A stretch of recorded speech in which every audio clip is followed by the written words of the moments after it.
Well, thank you, Lawrence. Sometimes in political life, the decisions that we take and the implications that they have for our country's future can only be seen sometime later, often well after the event. This is not one of those times. The decisions that we take in the coming days and months will profoundly shape our relationship with the European Union and the world beyond as we develop a vision of a truly global Britain. And as we do so, I want you to keep a number of things in mind. First, we are not passengers in our own destiny, but can shape it in line with our own beliefs and values. We simply need to have the courage to do so. Second, we must stop refighting the referendum and come together to honour the democratic will of the British people, or we will risk undermining faith in that democratic system itself.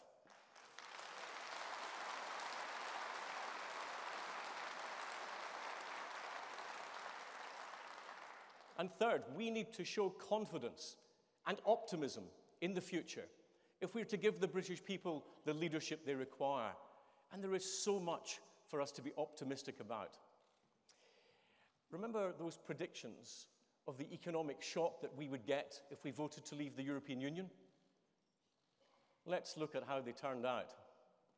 Did we see a rise in unemployment of 500,000? No, we added 600,000 jobs to the economy. Did we see investors leaving the UK in droves? No. Last year, we had the third largest number of inward investment projects in Britain's history. Did people abroad stop buying British? No, in the last year, we saw UK exports of goods and services rise to a record £621 billion. That's up over 60 billion on the year before.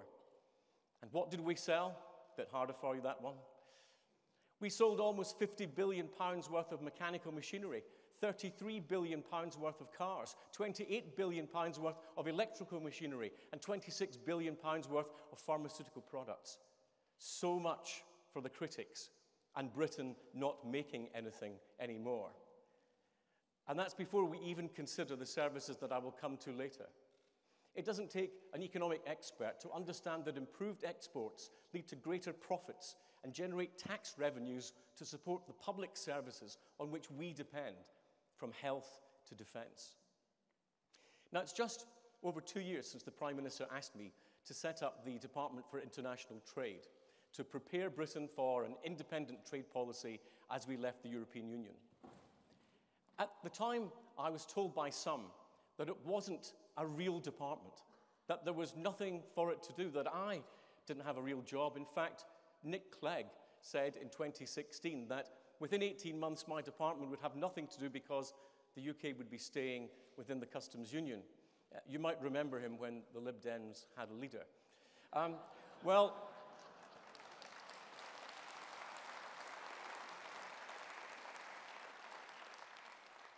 we are leaving the customs union and the single market, despite the best efforts of Keir Starmer and the Labour Party to thwart it. And that means that over the summer, we were able to start our public consultations on future new free trade agreements with the United States, Australia, and New Zealand, as well as potential membership of CPTPP, the Trans-Pacific Trade Partnership that includes Japan, Canada, and Mexico, some of our most important trading partners, and a sign that we are committed to a truly global Britain in the future. As a department, we now have an organisation of some 3,800 staff based in 108 countries around the world. We recruited one of the best trade negotiators in the world to lead over 500 trade specialists and created a new trade profession across Whitehall. We have started the new National Trade Academy programme to skill up our businesses on trade issues and launched our summer trade school to give youngsters a head start on a trade career. We fulfilled our manifesto commitments to reinstate the Board of Trade and to create a global network of Her Majesty's Trade Commissioners, each of whom has responsibility for one of the 9 global trade regions. We've set up 14 trade working groups with 21 countries, including Canada, Mexico, and South Korea, which I will visit this week. And ministers have now made 208 visits overseas in support of exports and investment, and we're working on trade reviews with India and Brazil. So, Nick, so much for nothing to do. And so much of the credit goes to our departmental whips, Joe Churchill and Baroness Mansour, my outstanding PPS, Mike Wood, and the PPS to our Minister, Dr. Caroline Johnson.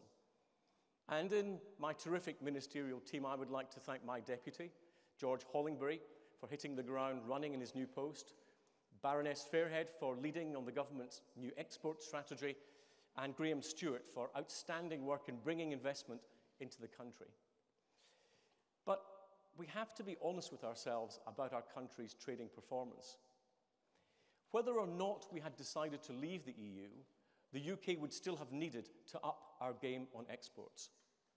In 2016, the UK was exporting only 28.3% of GDP, a figure that has now risen, incidentally, to 30.4%, broadly similar to France, Italy, and Canada, but a long way behind Germany.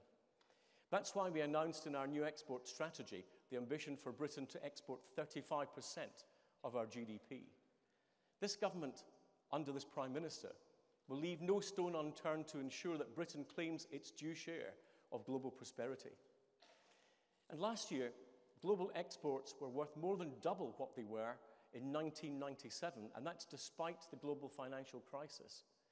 And the global economy is changing at a staggering pace, with new giants emerging to alter the landscape to which we've grown accustomed. It will amaze you to know that China is expected to have 220 cities with a population of more than 1 million by 2030. The whole of Europe will have just 35. We cannot wish away these inevitable changes, and nor should we. Economies in South Asia, East Asia, and Africa are becoming more and more prosperous, driving demand in precisely those sectors in which the UK excels. And UK products enjoy an unparalleled global reputation for quality, and the continued international demand for anything made in Britain, from luxury cars to business services, is growing. Take China, which I have already visited 4 times this year. According to research by Barclays, 57% of people in China would actually pay more for a product just because they knew it was made in Britain. What a reputation to have. What a head start on our competitors. What an opportunity. And despite us being unable to negotiate new trade agreements while we're members of the European Union, we have been able to agree new deals to open up markets to British products, such as the market for dairy products in China, worth almost £250 million over the next 4 years to the Northern Ireland economy. And across the world, the public and private sectors alike are seeking UK service exports in legal services, accountancy, design, project management, insurance, and everything in between, from improving education to delivering international sporting events. In the world of the knowledge economy, Britain's shelves are stacked with what the world wants. We, the United Kingdom, have the potential to be nothing less than a 21st century exporting superpower.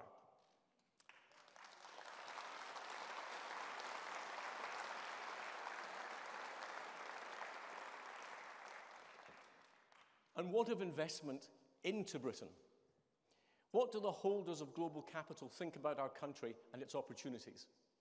Well, let me tell you, not only have we had the 3rd highest number of inward investment projects ever in this country, but more venture capital has come to London on tech in the past year than the whole of France, the whole of Spain, the whole of Ireland, and the whole of Germany combined. Not only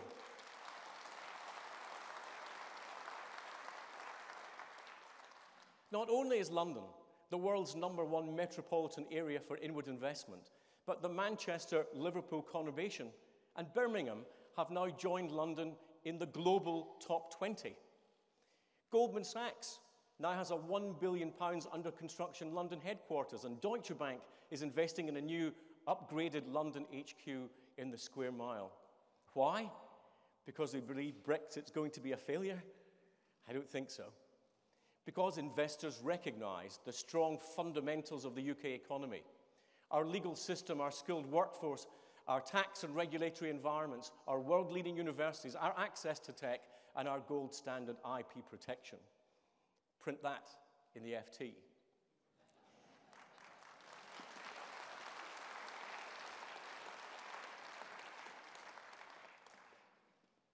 But let me tell you what global investors really fear. They fear a Corbyn Labour government that would steal their investments and call it nationalisation. They fear the dark forces bubbling under the surface of the hard left, anti-wealth, anti-trade, and anti-Semitic. A Labour Party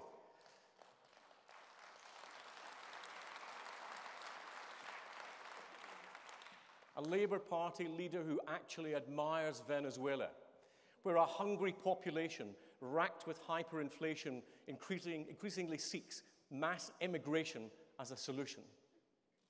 A party which is not the future of the young, but the betrayers of the young, whose reckless spending plans would leave an economic wasteland and a generation or more of debt to be repaid.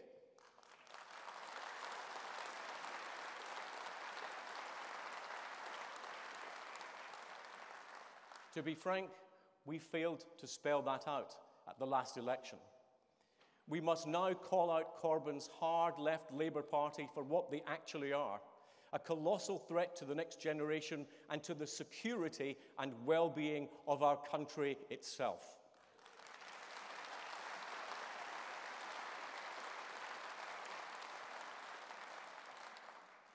Now, for our part, we must focus on the national interest and tackling the big issues of the day, including our future relationship with Europe.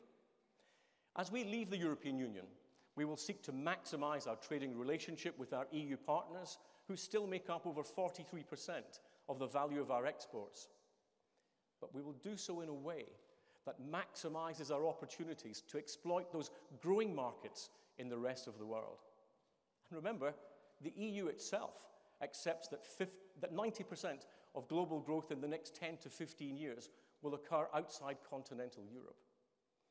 We have a right to expect our EU partners to engage seriously and with respect on our shared future relationship. It is simply not acceptable to dismiss the UK proposals without putting any other alternatives in place. We have made our position clear to the European Union. We will leave the customs union and the single market. We cannot accept the jurisdiction of the European Court of Justice. We will leave the common fisheries policy and the common agricultural policy. We will end free movement. We will have our own independent trade policy, and we will not accept any solution that divides the United Kingdom by treating Northern Ireland differently to any other part of our country.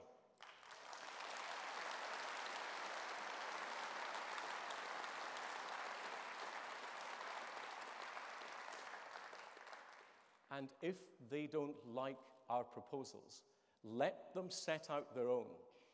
I'm sure I wasn't the only one, after Salzburg, to feel that the taunting of Theresa May, one of the most unfailingly polite people I have ever met, was absolutely beyond the pale.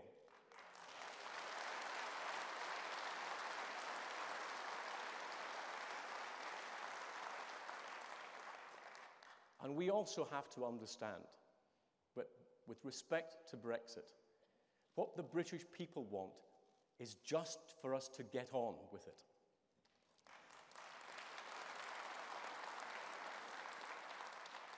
Now, I make no apology for the fact that I believe that Brexit brings great opportunities to our country, or that embracing a more global view is in line with Britain's long and proud history. In fact, I'm proud to believe it. And as we take up our independent seat at the World Trade Organization next March, we will do so as champions of free trade.